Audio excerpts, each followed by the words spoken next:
Hello, Teacher Skyla here with SkylaSpost.com, and on this channel you'll find videos all about teaching online to make an income from your home.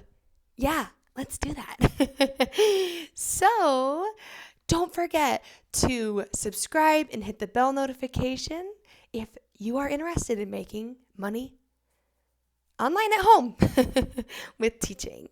So in this video, I'm going to start a series called Top Mentor Tips. This is the first one of the series. And you'll have to follow me because I'm not sure how many will be in the series yet. I have a lot of great tips. When I say top mentor tips, I mean just that. I am a mentor or a mock class mentor with VIPKid. I help with the mock classes. So when you're coming into VIPKid and you are looking to get hired as a teacher, I am one of those faces that you see. So I am going to give tips for you guys. And one of the biggest areas of concern or question or confusion has to do with rewards within the mock class. So what are they actually looking for when it comes to rewards? Now, do we use the classroom stars? Do we use our own? Do we use the ones provided?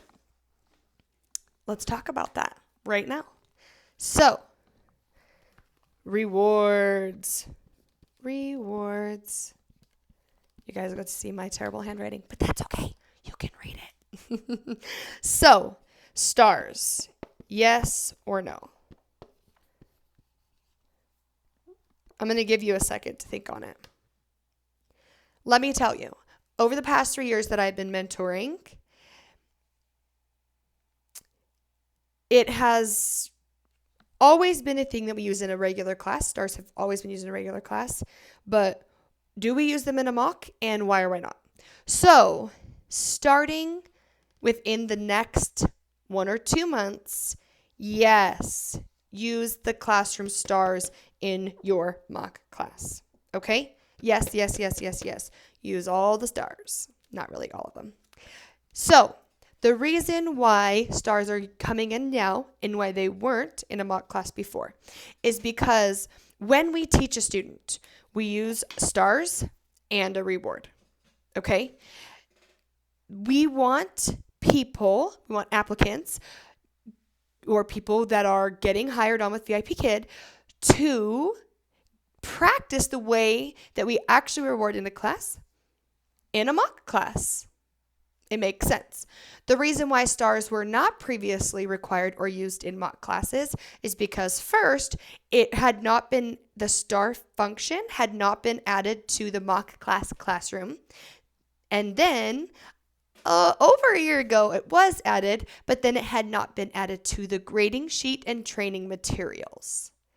Okay, coming very, very soon in 2020, the stars are being added to something that we look at under rewards because we want the mock to mimic classroom teaching.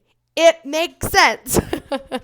Now, in a full 25-minute lesson with students, you would award 5 stars. Think about the fact that a mock class is reduced. It is 10 minutes long. So how many stars would we typically use in about 10 minutes would be 2. So if you use a couple of stars within your teaching of a mock class, that shows VIPKid that you are aware that we use classroom stars. Okay, so the answer is now yes. Use a couple stars just to show that you are aware of how to use them and that you will be using them in your classes. Okay, so were they always counted in mock classes? No. That was only because technology and training hadn't all caught up. But now everything's catching up. Yes. If you shoot for 2, you're doing great. 2 within 10 minutes is perfect for a mock class and for a regular class.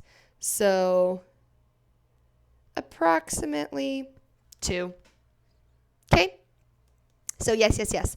Now, do we use the interactive or our own? You get to choose. Because in a regular class, you get to choose. You always use the stars.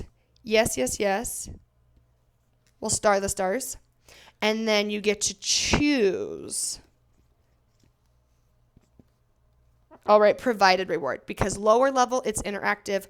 Upper level, it's just a solid PowerPoint slide. And you would have to find a way to create it or make it fun or draw on it. So choose your own or provided.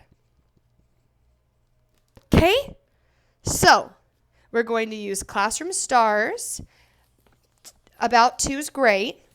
And then your own or the provided reward. Okay?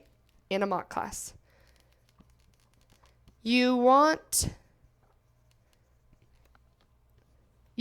to, when you pick, all right, plus stars plus your own or provided. Okay? In a mock class, you want to use 3 to 5 of your own because in 10 minutes, that's about how many you would be using for a mock. But in an actual class with a student, you would use 5 to 8. Let me write that bigger.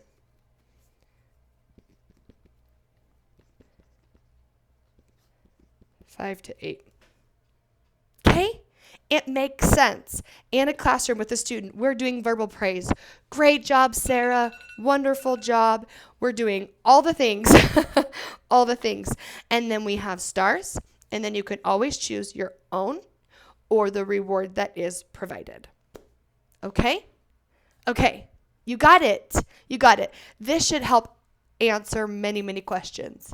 Many, many questions. Now, if you are using your own reward, it is suggested to go to the slide that's there. So for the lower level lessons, the mock classes A and B, it's where you're dragging and dropping toys. Currently, could change in the future, but right now that's the reward that's there for current mock classes.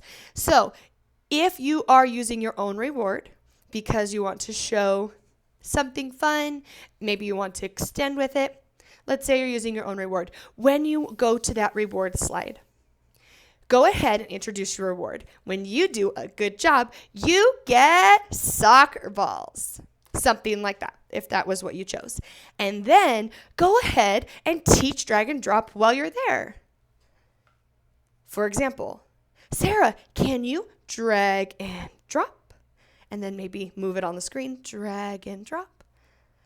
And those kinds of things. Make sure you give a clear instruction like drag and drop, and then model in at least 2 ways while you repeat drag and drop, drag and drop. You can model with instructional TPR. It's just body gestures that are directional. You can also use a prop. You can use the screen. All of those are acceptable, but pick at least 2. That's your tip for the day. If you have any questions, comment below or email me at skylessposts@gmail.com. You're always welcome to check out my website, skylessposts.com, and see what I have there for you. Have a great day. Share with your friends. All the things. Bye.